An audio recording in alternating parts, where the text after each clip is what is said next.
Welcome to our podcast. I'm Karen Avari. And I am Nuala Gage. Together, we are the safety collaborators and co-founders of Safety Collaborations. So we help people change the way they think about safety. In fact, we are passionate about it. And we do this by engaging in dialogue and testing the levels of trust and psychological safety, which are core to organisational culture. Making safety part of your DNA so that your people speak up, show up, do right, and become safer every day for yourself, your team, and your business. Our free podcasts intend to share nuggets of wisdom that will challenge your perspectives, potentially solve a nagging problem, share actions that you can implement, and give you at least one aha moment. We come with many years of experience in delivering safety culture change programs across the globe for high-hazard industries. Join us weekly and let's change the way people think about safety together. Now, let's get on with the show. How lovely to have you back, my friend. It was kind of weird last week on my own, and it was amazing how long I could talk for. Well, sometimes I talk to myself because I need good advice. This is true. This is true. Do you know something? We have well over 100 downloads already. Oh. And this is episode 7 now. Wow. Thank you to all our listeners. That's amazing. Absolutely. So seeing as you were, well, you still are actually on site, how are things going over there with our lovely client? Well, it's been good. The one issue that we've had is internet connection. And even while we're recording this, I can see you coming and going. So it might be a little bit jumpy depending on which questions I hear and which I don't. And that is one of the things that we have to deal with when we're working in this environment, is that sometimes our communications are just not as clear as we wish they were. We can't get our messages across. We feel isolated and out literally in the big blue sea by ourselves, not being able to connect with our teams, with our families. So on that side, I'm not going to lie, it's been a little bit frustrating. On the working with the clients and watching people new to the industry growing, it's been amazing. Really interesting how important communication is. You know, whether it's the actual tools that we use to communicate with, and these days we have high expectations around our connectivity, which leads to a lovely word called impatience, which we'll talk about a bit later. But yeah, so today we thought we would start this conversation around the subject of conversational waste. It is one of the greatest hidden costs to organisations. So if you want to save time and money, have a look at your conversational waste. So what is conversational waste? Here's some examples. So let's run through some examples. Repeating ourselves, making assumptions that people understood our request or our instruction, jumping into the task or exercise without clarifying expectations or roles, having to redo, repeat, rework, modify. Yeah? People say yes when they don't understand. Comes down to the fear of asking questions. All of this can lead to conversational waste. I know most of us really get annoyed when we have to repeat ourselves, and depending on our behavioural preferences, for some of us, that could be quite extensive, and for others, a little less, what's the word I'm thinking of? We could be more patient, but at some point, we're not. Right? So, yeah. Any others that come to mind? I'm sure our listeners out there have got a really long list of what they could consider to be conversational waste. What do you think? Oh, absolutely. And you know, it's those things. I had an example today, actually, where around not the fear of asking, but the misinterpretation around even just going through a toolbox talk and saying, yes, I've got this. And then realizing afterwards that actually said, yes, I've got this. And actually, no, we're brand new. We've never done this. It's not what we thought it was. So as much as we thought we got it in the toolbox talk, we now actually have to stop the job and have a mentoring session to, really go through hands-on examples of, okay, this is what it's about. This is what we need to do. Whereas it does create that sense of frustration, although understanding in the environment we're in, around if we'd had a better understanding that people hadn't actually seen this task before, we would have immediately built that in, not started the task and then gone, whoa, this could become an unsafe act. And on another vessel that I was on there were quite a shuffle in crews. There were new crews coming on board, and specifically in the drilling crew that we were working with. And I made a request to the drilling supervisor to actually have a stand down for safety with both the drilling teams before a critical operation started, which was high risk. The team had only worked together, some of them for a couple of days. One of the guys had only been on board for a day. And I'm very grateful that that particular drilling supervisor and the OIM and clients supported having that stand down for safety. And we took an hour with each of the drill crew to say, this is what's coming up tomorrow. It is a critical task. You haven't worked together. What are your expectations? What do you want to achieve? How will you deal with conflict? How will you deal with asking questions if people don't understand or are uncertain on what the next step is? What support do you need from both the teams onshore and offshore? And then we consolidated that information and we presented it back to the client and to the drilling supervisor and team. And it was just a really good flow of communication, but it took 2 hours out of the operation to happen. Anyway, after this critical and quite high-risk operation had run, I went to get feedback and I said, how did it go? It was over night shift, so I wasn't actually present. And the drilling supervisor looked at me and he said, you won't believe it, but that was the most efficient that section of drilling has been done on any of the wells that we have drilled to date. And it is with the greenest crew that we have ever done it with. So amazing. And I think what people don't realize is that when we take the time to have the good conversations, we save time, we reduce risk, we increase efficiency. And it's so often a hidden saving, because afterwards people go, well, why did you waste the time in taking those 2 hours to have that conversation when nothing went wrong? It all went really well. Well, that's why nothing went wrong. And that's why everything went well, is because by taking the 2 hours, you probably saved 5, if not more. And made sure that people were doing it safely and efficiently. We often talk about, planning. So, plan the job, make sure that you get all your ducks in a row and you've got all the paperwork and you've got all of those things. What people don't often realise is that at the heart of all of that is actually the conversations.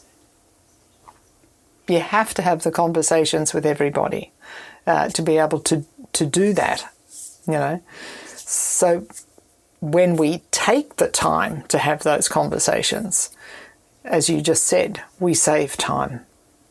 Right?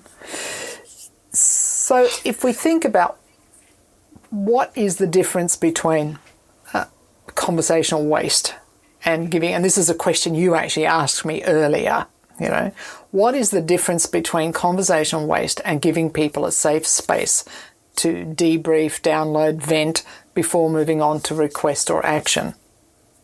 So in other words, letting them be heard in the space that they're in. And I had to think about that a little bit. I think it's always good giving people the space to download and to debrief. And we both seriously encourage that at the end of any project, and particularly good projects or jobs that need to get done. Think about what went well. So that's, for me, that downloading and that brief is actually a positive space. It's not conversational waste, because it then allows us to take that next step or for the next conversation to occur. However, I think conversational waste is when we have conversations that do not generate the action or the results that we are after or are required to achieve that desired outcome. So I think for me, that's really what conversational waste is.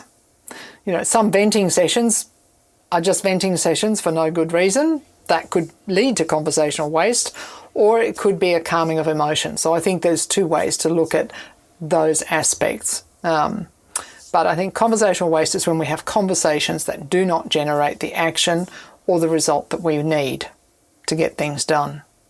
And if I'm understanding conversational waste correctly, it really comes into play when we're having conversations that need an outcome. So it's a conversation that maybe needs to lead to a mutual understanding, or we need to understand what the next step in a process or a task is, or have an action. And that's where it's crucial to reduce the conversational waste so that we're not repeating ourselves. We're not having to correct somebody else. No, you didn't quite understand me, or you didn't get it right. That we're not doing that reworking, or just sometimes just frustrating everybody because we just haven't understood, or we haven't got the message of what we need to do. So we go off and we start something, and then we come back and we're like, no, that wasn't what I was expecting. Yeah. And to be fair, it happens to all of us regularly. It doesn't matter whether it's just on the job or it's in our family conversation or a friend conversation. Sometimes we say things and we think, well, that was a waste of breath because I didn't mean to say that, whether it was I should have or shouldn't have said it, but Oh, we have all had something those happened moments. Earlier for those. Well, one of those happened to me this morning, actually. Really? Oh, yes. I was trying to give a compliment to the head of departments at the morning meeting this morning. Oh, yes. And tell them that, it was really, I was impressed with what they had done and how they were handling some situations. And it didn't come out as a compliment. It started coming out as more of a criticism. And one of the team looked at me and I was like, no, I meant it as a compliment. And later in the day, someone else from the team, when I was like, oh, I can't believe how someone who this is what I do could just mess up a sentence so badly. And he was like, yeah, you epically failed on that one, but you recovered.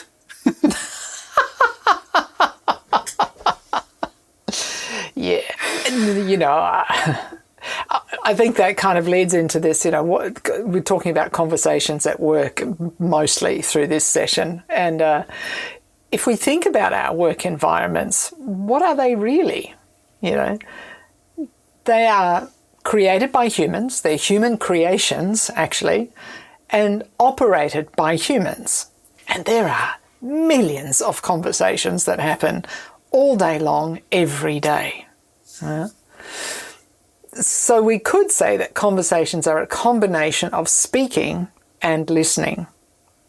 So I'm thinking about, we say something, the other person interprets that in their own way.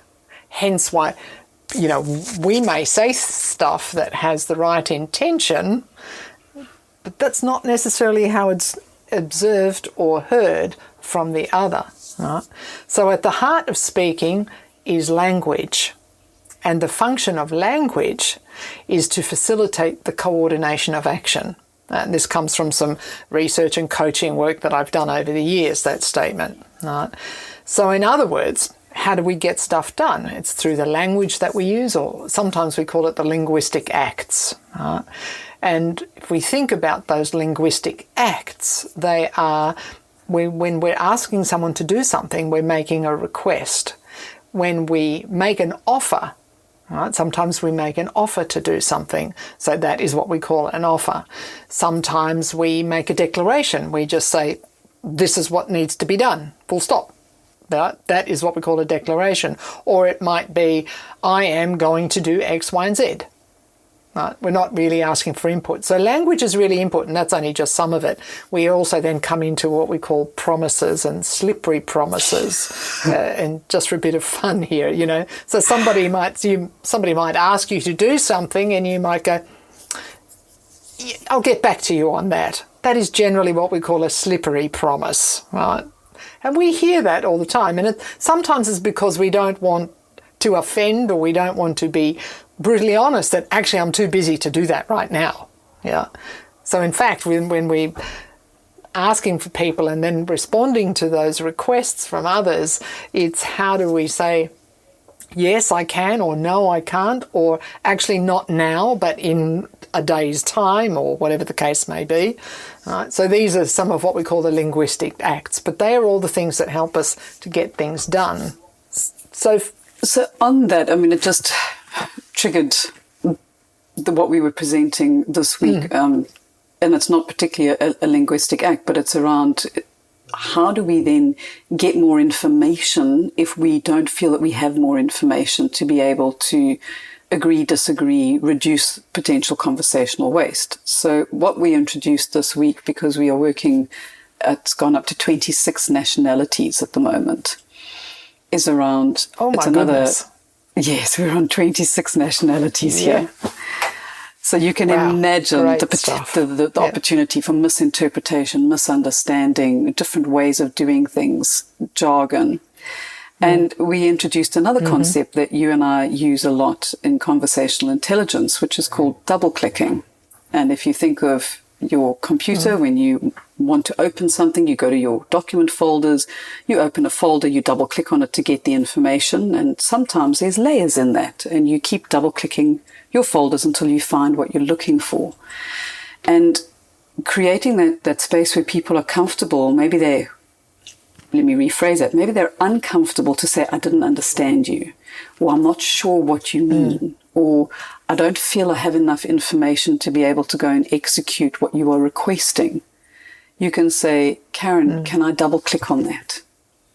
And it's a way to help just expand. It's telling you that I need more in order to be able to go out and achieve what you're requesting, I'm offering, I'm promising, whatever that is. So as you were speaking about language there, it just really triggered that moment for me, because it's quite funny. One of the guys came up to me in the passage and was tapping on my shoulder. And I was like, what are you doing? He goes, I'm double clicking. I'm double clicking. Do you know, I was listening to a podcast, I think it was on team learning, actually, or learning teams. And in amongst that, they were saying, oh, I just need to double click on that. And I thought, oh, there's that term. How wonderful, you know. So to his co-host, so he was having a conversation with another person, you know. And it is a great tool, actually, for reducing conversational waste, for all the things you just said. So instead of going away and not asking or assuming I understood something, so going left instead of right, before I do that, if I say, can I double click? And as you say, it just helps that it creates common language, common conversational rituals, and they can be really, really helpful in reducing that conversational waste. You know? And then it doesn't matter what the language is that you're using, because people will understand that. I mean, you could turn that in, I know nobody can see me right now, but you could actually turn it into a hand signal. You know, so, you know, I'm just tapping the middle of my palm, right, with a finger. And that could be, I'm double clicking. Right? So you could even use it as a hand signal. Absolutely. And it reduces that degree of vulnerability of, you know, saying, I don't understand or I don't know, because we're working with absolutely brilliant minds, but from different languages and different experiences and different nationalities, and bringing that all together in a big mishmash of a learning environment, because it's a reactivation, it's new people who haven't worked together. It can be quite a vulnerable space to have to put your hand up and Absolutely.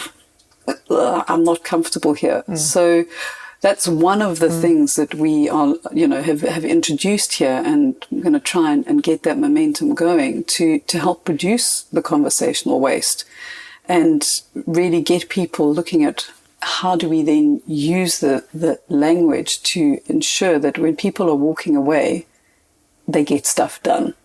They don't have to be coming back. And asking for repeat, Now, and sometimes you do, and that's okay. It's about reducing it, not eliminating it, because you don't want people to be too scared to say, I'm sorry, I thought I understood, but actually I don't. And that's a perfectly valid conversation. Yeah. Yeah. So on that one, what for me is also quite important is when we're talking about what you mentioned earlier about it being both, it's a listening and speaking process, and so often what happens is that I'm so busy thinking about how I want to respond that I forget that I actually need to be listening. So, when you talk about listening as an active process, not a passive one, how do you interpret that? I think there's different levels of listening. And to be fair, we could probably run a podcast just on listening skills. And maybe that will happen in the future, actually. But just for today, I guess we can look at it. Often I'll use the term, let's listen to connect. So two things here. It's listening to connect. So truly listening to what's happening in front of you from that person in front of you, and trying to reduce the listening to your own listening. So again, in this funny ontological world that I live in sometimes, we talk about listening to our listening. And it's how can we slow down that listening to our listening so that we can actually hear what the person's telling us. Now, there is also a responsibility on the person speaking to make sure that they are heard. Right? So the responsibility is both ways. So I think one is that, one thing that's very, very important, I feel, to understand is that listening is a very active process. Now, if you're just standing there waiting for the noise to stop, then it's probably not that active in terms of that you're curious and want to learn something from the conversation. Sometimes we're just there waiting for that other person to stop talking so that we can say what we want to say. But in that case, it's because we're listening to our own listening and not to the listening of the person, of the words that are coming from the other person. So they are very, very combined, and neither is passive. Right? And I think, in fact, even when we pretend we're not listening, unless you literally put some earbuds in or leave the room, you're still pretty active, actually. Distraction factor for me of monumental proportion. Going, exactly. Putting your hands over your ears going, la, la, la, la, la, la, la, Yes. So I think a takeaway from this, or a takeaway I think that I'd like to share is that, thinking about speaking and listening as part of language. They aren't independent of each other. Language comes from what we hear, from how we interpret, how we make requests, how we make offers, how we make promises. Judgments and assessments, assumptions come into this as well. So what assumptions or judgments are we making? And they tend to come from our listening to our listening. Rather than listening to the person that's speaking. And one of the things or tips that I got when I first started studying coaching, because I said, but how do you switch off the voices in your head that come in? Because you're saying something and it's triggering something. And the piece of advice I was given was acknowledge that it has come in, and pretty much say in a couple of seconds, I acknowledge you, but now is not your time, and push it aside. And I found the more that I do that, the more I can be completely focused on the conversation that I'm having. And do I get distracted? Yeah. Absolutely. Are there times where I sit there and I think, why am I in this conversation? That's another podcast question all on its own. That's up there with me. Why are we having this meeting? But yeah, go on. Exactly. Yeah. Let's not have a meeting for a meeting. So, you often share with me. Yeah. Exactly. That you have a lovely rule for communication, and I would love it if you would share that with us. So this also comes from some studies that we get up to. So if one can only remember one rule for communication, it should be that communication is about triggering the right response instead of sending the right message. I'm going to repeat that. If one can only remember one rule for communication, it should be that communication is about triggering the right response instead of sending the right message. So think about that. The language that you're using to generate action, and what are you listening to or not? And I love that. Thank you for sharing that. And it's something that I try and remind myself on a regular basis, especially when I'm not getting the response I was anticipating. And I think, oh, hang on, how do I change my message? Yeah. And sometimes that's the best piece of advice we can give anybody. I do remember many times out there, supervisors saying, I've already told that person 10 times. Well, my friend, you need to change the way you're asking, because the first 10 times didn't work. Exactly. It doesn't always get the right reaction, but, because they're usually feeling frustrated, and which is probably a nice segue to today's emotional gem, which is impatience. So, as you've heard me say already a few times, behind every emotion is a story, an impulse, and a purpose. So the story behind impatience is that I'm ready, but others are holding me back. The impulse, or what drives us to action, is to look for a way to speed things up. So when we're feeling impatient, we want to get on with it somehow. So therefore, the purpose of it is to help us accomplish things more quickly, which in itself is a good thing. So when we are impatient, we are standing in our ground on our terms of our standards. All right? So we all live to our own standards, and we get impatient when those standards aren't being met. So that doesn't necessarily mean that our standards are logical or helpful. It's just that they're ours. Yeah. But if we pay attention to our impatience, it tells us how quickly we believe things could or should happen. So two things: how do you increase what I call helpful impatience, versus how you might decrease unhelpful impatience. So we can increase our helpful impatience by thinking about what you're missing.